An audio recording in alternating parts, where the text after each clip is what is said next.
सभी को जय हिंद। आज सितंबर 30 आखिरी दिन है सितंबर का 2024 और मैं Subedar V T Nair general secretary आरेवा ऑल इंडिया। आज हम सीधा चलते हैं आज का विषय पर, टाइटल पर वीडियो का। आज का विषय है असम राइफल में नए युग की शुरुआत, जनरल लखेरा सर के सौजन्य से।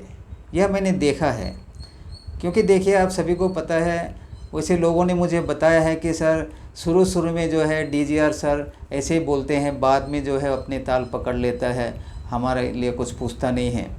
लेकिन ये 6वां डीजी है हमारे एसोसिएशन बनने के बाद। पहला डीजी जनरल राणा सर से हम मिल नहीं सके थे, उनके बाद जो 4 डीजी आए थे उनसे मिले। ये जो 6वां डीजी है हमारे जनरल लखेरा सर, इनसे मैं मिला नहीं हूँ अभी तक। लेकिन उनका जो वीडियो है, पहला और दूसरा जो सम्मान समारोह, जो असम राइफ़ल के जवान जो चुपके से निकल जाते थे असम राइफ़ल से, जो 40-43 साल सर्विस करके, उनको कोई पूछता नहीं था। इन्होंने जो शुरुआती तौर पे जब डीजीआर का पदभार संभालने से के बाद उन्होंने जो कार्रवाई की और जो हम देख रहे हैं, उनमें एक जो है एक विशेष व्यक्तित्व का जो नज़ारा मैंने देखा। और ये वीडियो में जो बात कर रहे थे लखेरा सर, उनको मैंने अंदर से झांकने की कोशिश की और मैंने पाया कि ये जो व्यक्ति जो है काफ़ी ईमानदार है, सिंसियर है। ये कोई बनावटी नहीं है देखिए, कि लोगों को बोल रहा हो जो बाद में वो जो चेंज हो जाएगा, नहीं। यह जो क्वालिटी है देखिए किसी इंडिविजुअल का, ये 1 या 2 साल में बनता नहीं है, या कभी जो प्रमोशन हो जाता है लेफ्टिनेंट जनरल या मेजर जनरल में तब होता नहीं। शुरुआती दौर से जब एक जेंटलमैन कैडेट बोलते हैं हम, जो IMA में ट्रेनिंग करते हैं कोई भी, या तो डिफेंस एकेडमी कहीं भी करते हैं, तो उसको हम जेंटलमैन बोलते हैं। एक जो है परिवार से मिला हुआ एक इन्नेट जो क्वालिटी है, वह क्वालिटी जो है मैंने जनरल लखेरा सर से, जबकि मैं मिला नहीं हूँ, लेकिन उनकी बातचीत करने का तरीका से मैंने उनको एक जजमेंट जो बोलते हैं, मैंने जज किया है। और इसी कारण से हम ऑप्टिमिस्टिक है। मैं पूरी तरीक़ा से जो है विश्वास करता हूँ कि जनरल लखेरा सर के जो टेन्योर है वो अभी शुरुआत ही हुआ है। उनका सर्विस भी काफ़ी बाकी है, क्योंकि वो ऑन प्रमोशन यहाँ पे आए हैं। तो ये जो पीरियड है, यह जो एक नए युग की शुरुआत हम कह सकते हैं। क्योंकि असम राइफ़ल्स के जो भी हम एसोसिएशन के द्वारा, जैसे आप सभी को पता है, जो डीजीआर एक के बाद एक जो डीजीआर आए हैं, उन्होंने अपना ही ज़्यादातर लोगों ने जो है वेस्टेड इंटरेस्ट अपने देखा और कुछ साल यहाँ पे काम करने के बाद चला गया। इससे पहले हम बात करते हैं जनरल सुशील कुमार सर का नाम, जो नाम में है सुशील, जेंटल, वह जो है 100% जो है जनरल सुशील कुमार सर एक जेंटलमैन था। और जो सर्विस के दरमियान भी आपने देखे होंगे, कम समय में जो उन्होंने कई सारे कार्रवाई की। और इवन उनको जो है आर्मी ऑफिसर यानी कि ईस्टर्न कमांड का GOC-in-C भी उनसे नाराज़ था, उनका हैसियत ख़राब किया। जो मैंने बताया, उन्होंने जो किताब लिखा है फ्रॉम जवान टू जनरल, उसमें इसके व्याख्यान किया है। और पिछले साल तक ये हमारा लाइफ टाइम मेंटर भी था जनरल साहब सुशील कुमार सर। उनमें जो है एक क्या कहते हैं, जो कि रेयर क्वालिटी हम बताते हैं, रेयर क्वालिटी। वरना जो असम जो आर्मी ऑफिसर हैं, ज़्यादातर लोग जो है उस क्वालिटी से भूल जाते हैं। यह जो मनुष्य जो है देखिए, जब मौत होती है केवल 2 गज ज़मीन चाहिए उनको, सब सारा चीज़ जो है यहीं पे छोड़ के जाता है। अगर उसका रियल जो उसका बारे में देखें, और कोई भी इंसान कोई इम्पोर्टेंट पद पर है, यदि वो पूरे सिंसियरिटी से, ऑनेस्टी से उस डिपार्टमेंट का प्रोग्रेस के लिए कार्य करें, जो लोग वहाँ पे एम्प्लॉयड हैं उनके वेलफेयर के लिए देखें, तो जो है उनके जाने के बाद भी कई वर्षों तक लोग उनका याद करेंगे। और मुझे पूरी आशा है कि जनरल लखेरा सर भी जो है, जिस तरीके से उन्होंने डीजीआर बनते ही कुछ अच्छे कार्य की शुरुआत की है, आगे जो है हम और भी कुछ उनका कार्य देखेंगे।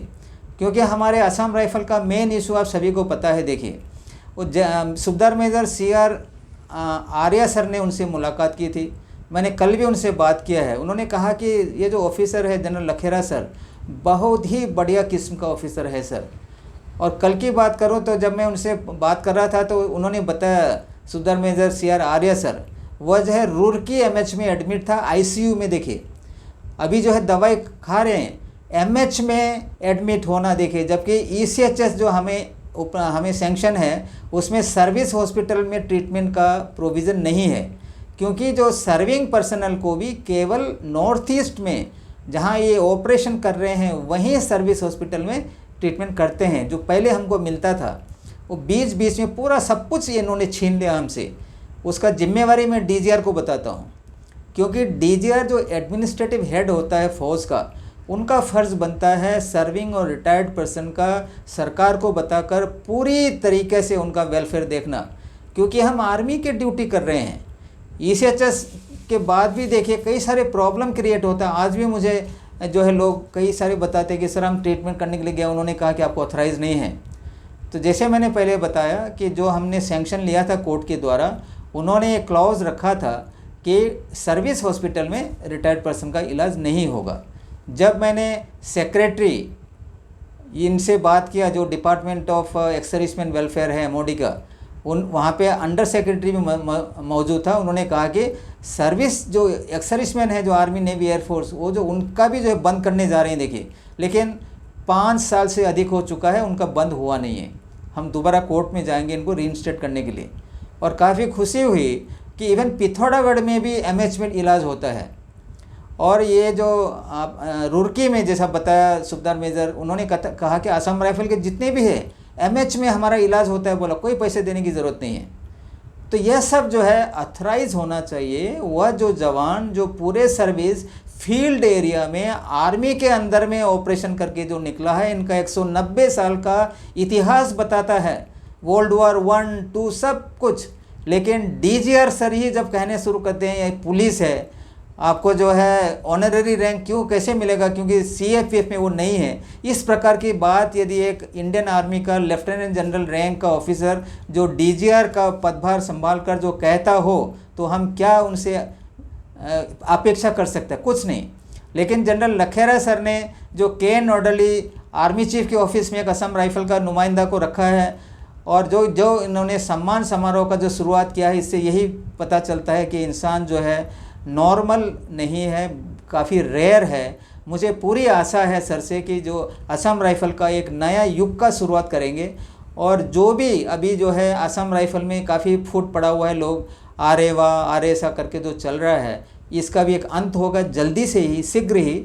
और मैं सर से मुलाकात भी करूँगा और उन्हें मैं फॉर्मली इनवाइट भी करूँगा। जो 10वां एजीएम हो रहा है हमारे सुकना में 10 नवंबर को, ताकि वो सीधा एड्रेस कर सकें 1,000 से भी ज़्यादा लोग जो आने की उम्मीद रखते हैं, उनका भी मन खुश होगा।